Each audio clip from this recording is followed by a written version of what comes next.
Hello, I'm Masato. Welcome back to my channel. This is chapter 3 of How to Get a Job in the US series.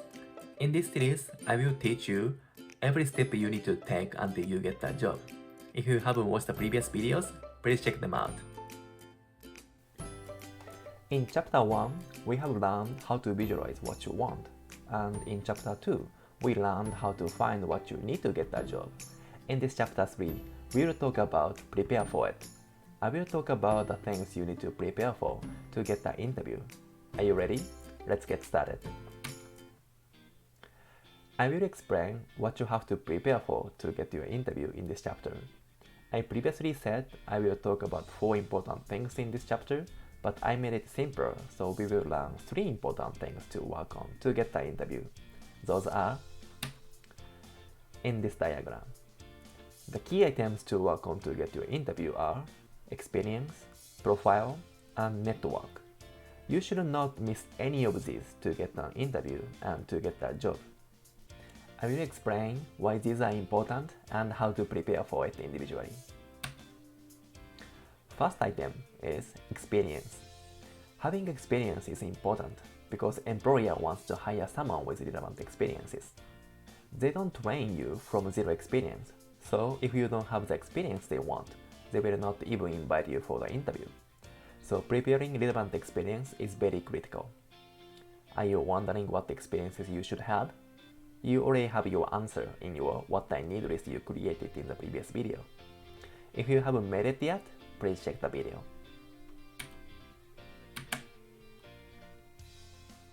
So let's talk about how to get experience. It is excellent if you already have some professional experiences with the skills you need. You already have a huge advantage. But many people, including me, start job hunting with zero experience. But as I said earlier, many jobs require some experiences. But if you don't have it, you can prepare some experiences by yourself. And there are a couple of things you can do. One option is joining bootcamp. If you don't know bootcamp, think of it as an intensive short-term classes focusing on acquiring skills to get a job. Duration ranges from a few weeks to a few months.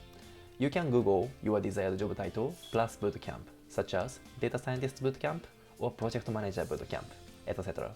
You can find many options. Joining a school for a degree is a great option too, especially if you are an international student. This is maybe a top choice for you to come to the US. Online classes are also a great option because they are less expensive than other options, and you can be anywhere in the world to do this. You can even be working and take the classes when you have a moment. Another thing you should do is to work on projects. You can either plan your own project or you can take a project-based online classes. I recommend taking a project-based classes when you are a beginner, but you should also do your own project afterwards. One example, you may know you need to work on some Tableau skills from your What I Need list. You can study some basics from an online class or even from a YouTube video. Then you actually find a dataset from the internet and do your own Tableau project. Actually, this is exactly what I did when I was looking for a Tableau developer position to showcase my skill. And here's the important part. You can count those school experiences and own project experiences toward your professional experiences when you are in short with a number of years of experience, because you are doing what you do in a real job. The rule of thumb that I always use is that you can cover your experience up to 2 years by schoolwork or doing your own projects. So, if the job description says it needs 3 years of experience, you can say I have only 1 year of professional experience, but I gained great experience from the classes I took and my own project, so I should have 3 years of worth experience in it. Some employers are strict about this number, but some are not. You can totally communicate that you have enough experience by training yourself. Sounds good? Let's move on to the next item. Profile. After gaining some experiences, you need to put it on your profile. Otherwise, people don't know what you can do even if you are capable, so you will not be invited for the interview. Then, what profile you need to have and how to make it? There are 2 most important profiles you can make: LinkedIn and resume. These are basic for everyone. If you want a job in the US, you must have both of them, and also you must work hard to make this profile. I will make separate videos to explain how to build your LinkedIn profile and how to write your resume, so I will not go into too much details today, but let's talk about them briefly. Firstly, LinkedIn. LinkedIn is very important because most of the recruiting happens online nowadays. Having an outstanding LinkedIn profile increases the chance of being found by your potential employer. One piece of advice I can give you today is that put as much information as possible on LinkedIn because there are no space limits unlike resume. So you should list all the classes you have taken, all the volunteer work you have done, and all the skill set or certificate you have acquired, even unrelated ones to your job, because you never know what people are looking for. For example, someone may want to hire a judo player like me because maybe their biggest customer is judo equipment supplier. You never know. Any random things can connect the dots to get you an interview. Being unique is the key, so try putting as much as information as possible. Let's move on to resume. All the interviews happen with a good resume. If your resume doesn't look like a good match, they don't even want to invite you for the interview because they think it's a waste of their time. One piece of advice I can give you today is that you should write your resume to make yourself look like a perfect candidate for the job description. So you should put only relevant, specific experience they require for the job description, unlike LinkedIn. Even if you don't have exact experience they want, try to make it look closer to the job description. If you really don't have anything, you should create relevant experience by doing project as we learned earlier. Again, I will explain more about this in the separate video. Lastly, let's talk about other profiles you should have. Depending on the positions you want, you need to work on other profiles. For example, if you are an engineer, GitHub is a must. If you want to be a designer, Portfolio is a must. If you want to be a Tableau developer, a Tableau workbook is a must-have to showcase your skills. Think about what interviewers want to see to assess your skill set and prepare for it. Finally, network. Network is also very important because it's the best source of information and their referral is the greatest help to get your interview. I will talk more about referral in the chapter 5 of this series. First of all, I have to make my definition of network very clear.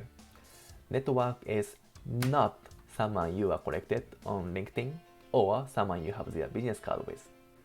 It is someone you can hang out without expecting or being expected anything in return, or someone who helps you when you need help, as well as who you are willing to help without expecting anything in return. Sounds complicated? There's a better way saying it. I call it a friend.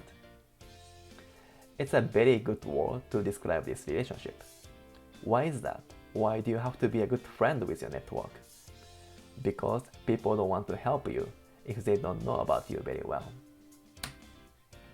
Imagine you have a very good friend. You always hang out with him for food and beers for many times. You talk about the family, favorite movies, or recent trips you had.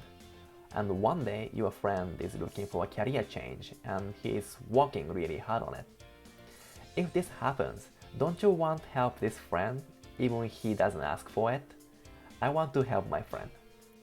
Versus, if you are connected with someone on LinkedIn and he's asking for some helps and referral, but you haven't met him in person, you don't know what kind of this person is and how serious he is.